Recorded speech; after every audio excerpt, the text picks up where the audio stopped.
When I went to Morehouse College, it was the greatest experience of my life, only because I met some of the most incredible people that I ever met in my life. When I was there, it was a big city. It was something I wasn't used to.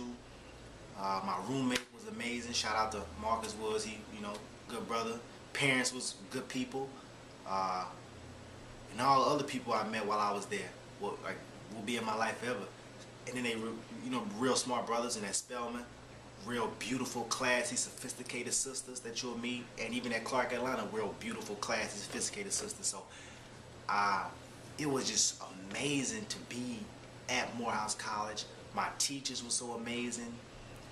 We really had small classrooms, so I can have one-on-one with my teacher more, and we had a lot of black professors. That really helped me out a lot, because it was like we have black professors with PhDs and who went to great schools, and it's nothing like being educated by your own kind.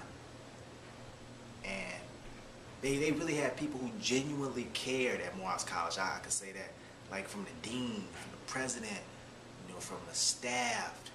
They really cared about you. Aside from the tuition was out the roof, like $45,000 a year. But I just love the experience. I wish everybody could go to away for college, or even at Morehouse College, like every man or every woman at Spelman, like I would, because it's an experience like none other. Being that I'm at LSU now, it's just a big difference, and I really appreciate that experience. I really appreciate God allowing me to do this. With success, you become so lonely, because the further you move up the ladder, the more people you see absent. And the people that you grew up with, like most of my people, everybody that I grew up with lives in poverty, because I come from poverty. So when I go back home, it's harder for me to relate to them.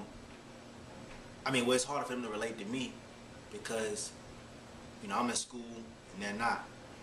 And those are the people you really love, because the people you grew up with is the people you always gonna love them. And it's like, man, I want y'all to be with me every step of the way. But also it comes jealousy, and it comes envy, because people see you doing great things, and they're like, man, I want to do some of those great things. And they see people applauding you and like, okay, keep the good work up. And they're like, I want to get that same applaud too. And so it'll be like a jealous thing or envy thing. So you gotta be mindful of that. So that's why people say when it's lonely at the top, well, it really is lonely, because when you move up, the people around you not moving up necessarily. So who do you move up with? And that's why you end up hanging with people who's rich already, because everybody that they grew up with left them as well. So all the rich people end up hanging together, and it's a miserable life, because you don't really know them that well. And because you want to be with the people you grew up with and reminisce on the old times. So at the end, all you really have is memories. That's all you're going to have is memories. I have 3 younger brothers. 2 of them are real young, like 6 and 4, Tyrico and Joe. I treat them like my kids, because I want them to be able to be whatever they want to be in this world. And that's how I treat every other kid that I see. Like, I just love kids in poverty, because I come from that. I come from poverty, and I know what it takes to get out of poverty. I know what it takes to thrive so far in this world, because just like I say, man, I drive a convertible BMW. Like, I drive a $60,000 car, and my mom never owned a vehicle. There's somebody told me, man, I had the best vehicle in the entire family so far, and that's just only a car, and I got that when I was 19 years old. Like, are you kidding me? Come on, man. Like, let's pick the ball up. And that's nothing. That's only material things. Like, people don't focus on the luxuries. They focus more on the amenities. The luxuries, and people have it backwards. The luxuries are not material things. A luxury is not a BMW. A luxury is not a big house. Luxuries is your education. Luxury is your mind frame, the books you read, what you putting in your mind, the people you hanging around with. That's luxuries. And the amenities will fall in place. And the amenities are the cars and the homes and the places you travel. That's all amenities, because guess what? You wasn't born in those places, and guess what? You're gonna die, and all those places gonna still be here while you're gone. But your luxuries are gonna forever be with you. It's gonna be in somebody else's heart. They gonna always remember you through your luxuries. So people gotta get all that type of stuff right. And this world is yours. This world is truly yours. You know, people say that all the time, but people say it all the time, but the people at home don't know why. The world is yours because if you are unafraid to go get what you deserve, if you are unafraid to be the person that you want to be and to be you, you're gonna be the greatest. Because most people are afraid to be them. They get around a lot of people and they're like, oh well, I'm gonna just do what they do. No, do you. You don't get to be the greatest in the world by doing what other people do. You make people follow what you do. They follow you. 90% of the world are followers. 10% are leaders, and 10% run the world. Have all the wealth. They have all the power. They have all the money. With money comes power, and respect, and honor, and glory. But what you do with all that tells who you are. You know what I'm saying? They got a lot of people who are gonna die with a lot of money, but they're not gonna die with respect. And they got some people who are gonna die with respect with no money. And they got some people who are gonna die with respect and money. You know, black school, at a black high school, you really being cheated out of your education. And you being cheated because you getting the last on a totem pole and everything. The books that you're receiving is the worst. Most of the teachers are not really qualified to be teaching you. Some of them don't even know what they're talking about. And the buildings that you see, the campus is all messed up, and the grass is all brown or dirt, you know, and it's just mind blowing. Because when you go to a white school, the campus, the high school, the campus look a college campus. It's beautiful. The teachers are overqualified to be teaching them. The books are amazing. The curriculum is just like a college curriculum. So when they make the transition to go to college, they are already ready.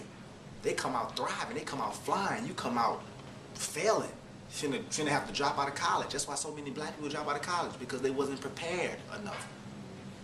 They wasn't prepared. It's not because they're not smart enough, and then they don't believe in themselves. And it's like, okay, I gotta drop out. No matter how many times you fall, you gotta get back up, right? Right, then do it. Do it. No matter how many times you fall, get back up. You make an F, go cry in the room, go lock in the room up and cry, and after you finish crying, crack the book open the book and read it 1,000,000 times. How bad do you want to be successful? How bad do you want to be great? I wanted it bad, and guess what I did? When I failed, I locked myself in the room and I cried. Yep, I locked myself in the room and I cried to myself. Ain't nobody else gonna see me cry, but you know now. I'm telling you. Locked myself in the room. I opened the book. Right after that, I cried, opened the book, then I went back. And I just thrived like that. And that's what Bill Cosby said, I don't know what the key to success is, but the key to failure is trying to please everybody else. And that's so true. I used to try to please everybody. But you can't become successful trying to please everybody. You have to please yourself first. You have to love you first to be able to love someone else. You know, people do things backwards. That's only right. For somebody who want to make it big in life and to drive convertible BMWs at young ages and have money and just have power to do what you want to do, you have to believe in God and you have to believe in yourself. You have to read a lot. You have to educate your mind. You have to observe everything. Talk less, listen more. Talk less, listen more. Hang around like-minded people. Hang around motivated people, intelligent people. Stop hanging around people that uses negative things and negative words and talk about just everything about them negative. Stop hanging around them people. You cannot be successful hanging around those type of people no matter what. No matter what. You have to, at some point in your life, you have to transcend from those type of people. And even if you have to be by yourself. Because I've been by myself a lot. Locked up in a room, reading. So when I come out, the show is mine. And when you come out, the show is going to be yours. And whatever you want it to be. And whatever you want it to be, you got to practice to be great.